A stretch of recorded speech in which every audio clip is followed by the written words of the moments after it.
தமிழக சட்டமன்ற தேர்தலில் தமிழக வெற்றிக் கழகம் அமோக வெற்றி பெற்றுள்ள நிலையில் அக்கட்சியின் தலைவர் விஜய் அவர்கள் நாளை தமிழக முதல்வராக பதவியேற்க உள்ளார். இந்நிலையில் மதுரை தெற்கு தொகுதியில் வெற்றி பெற்றுள்ள தவேக வேட்பாளர் கோவிசனுக்கு அமைச்சரவையில் முக்கிய பொறுப்பு வழங்க வேண்டும் என்ற கோரிக்கை வலுத்துள்ளது. இதுகுறித்து மதுரையில் செய்தியாளர்களை சந்தித்த அனைத்து சௌராஷ்டிரா சமூக கூட்டமைப்பின் தலைவர் தினேஷ் முன்வைத்துள்ள கோரிக்கைகள்: தமிழகத்தின் புதிய முதல்வராக பொறுப்பேற்க உள்ள விஜய் அவர்களுக்கு எங்களது சமூகத்தின் சார்பில் வாழ்த்துக்களை தெரிவித்துக் கொள்கிறோம்.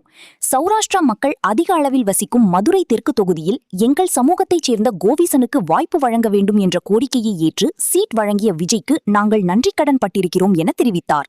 தமிழக வெற்றிக் கழகத்தின் தலைமையிலான புதிய ஆட்சி அமைய உள்ள நிலையில் மதுரை தெற்கு தொகுதிக்கு முக்கியத்துவம் அளிக்க வேண்டும் என சமூக ஆர்வலர்கள் கூறுகின்றனர். நாங்கள் அனைவரும் ஒன்றிணைந்து உழைத்து கோவிசனை வெற்றி பெறச் செய்துள்ளோம். அவர் நுட்பமான வளர்ச்சி திட்டங்களையும் மக்கள் சேவை செய்யும் மனப்பான்மையையும் கொண்டவர். எனவே அவருக்கு அமைச்சரவையில் ஒரு நல்வாய்ப்பை வழங்க வேண்டும். அவர் நிச்சயம் ஆட்சிக்கும் கட்சிக்கும் நற்பெயரை தேடித் தருவார். தேர்தல் வாக்குறுதிகளை நிறைவேற்ற அவர் உறுதுணையாக இருப்பார் என்று நம்புகிறோம். மதுரை தெற்கு தொகுதி நீண்ட காலமாக பல்வேறு வளர்ச்சிப் பணிகளுக்காக காத்திருக்கிறது. சௌராஷ்டிரா மக்கள் கோவிசனை தங்களின் பிரதிநிதியாக பார்ப்பதால் அவருக்கு அமைச்சர் பதவி கிடைத்தால் மதுரையின் வளர்ச்சி வேகம் எடுக்கும் என தொண்டர்கள் மற்றும் பொதுமக்கள் மிகுந்த எதிர்பார்ப்பில் உள்ளனர். தமிழக வெற்றிக் கழகத்தின் முதல் அமைச்சரவையில் மதுரைக்கு எந்த அளவுக்கு முக்கியத்துவம் அளிக்கப்படும் என்பது நாளை தெரியவரும். அவர்களுக்கும் அந்த வெற்றியை பெறுவதற்காக வாய்ப்பு அளித்த தலைமை விஜய் அவர்களின் தலைமைக்கும் நன்றியை தெரிவித்துக் கொள்கிறோம். முதலில் அடுத்து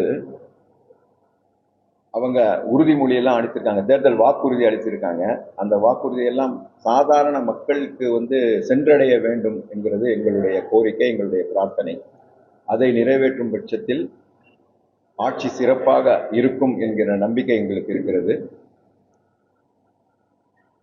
எங்களுடைய கோரிக்கை மேற்கொண்டு ஒரு கோரிக்கை என்னன்னா, கோபிசன் அவர்கள் மிகவும் நன்றாக படித்தவர், ஒரு பொறியாளர், நெறியாளர், பண்பாளர், ஒரு தொலைநோக்கு பார்வை உடையவர். அவரை மந்திரி சபையில் சேர்த்துக் கொள்ள வேண்டும் என்று எங்களுடைய கோரிக்கையையும் நாங்கள் இந்த நேரத்தில் பதிவு செய்ய கடமைப்பட்டுள்ளோம்.